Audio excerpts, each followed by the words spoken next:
At ito, meron tayong natural essential. Ito naman ay toothpaste.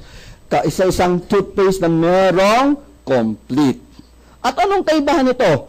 Pero sa complete, meron siyang B-propolis, tea tree oil, at Meyer extract. Ito yung tatlong tinatawag nating natural antibiotics. Natural. Bakit siya ginawa ng ganyan? Ano ang dahilan bakit may bad breath ang isang tao? Mikrobyo. Yun yung nagkakos ng bad breath, hindi yung bulok ang ipin. Yung mikrobyo ang nagkakos ng bad breath. Yung mikrobyo rin ang nagsisira ng ipin. Kaya when you use our natural essential, anong ginagawa nito? Dito dahil sa B-propolis, tea tree oil, at Meyer extract, anong ginagawa niya? Sinosuppress niya yung pagdami ng mikrobyo sa bunganga mo. So it's very good para mawala ang bad breath at maiwasan tooth decay. Okay ba yan?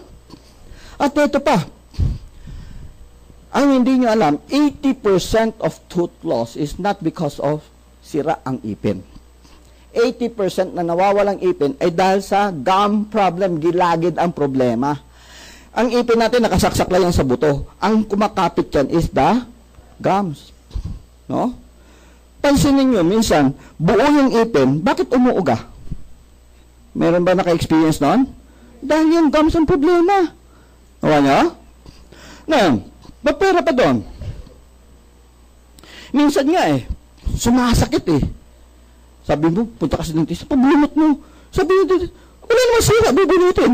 Hindi nyo alam, yung gums may problema. Kaya, dahil sa sakit ito, pati yung ipin nyo, apektado. Gets nyo? Kaya ang ginawa natin, dinagdagan pa natin ng piperbetal extract tsaka aloe vera. Para saan to? Pampatibay ng gum integrity. Maganda ba yung ating natural essential?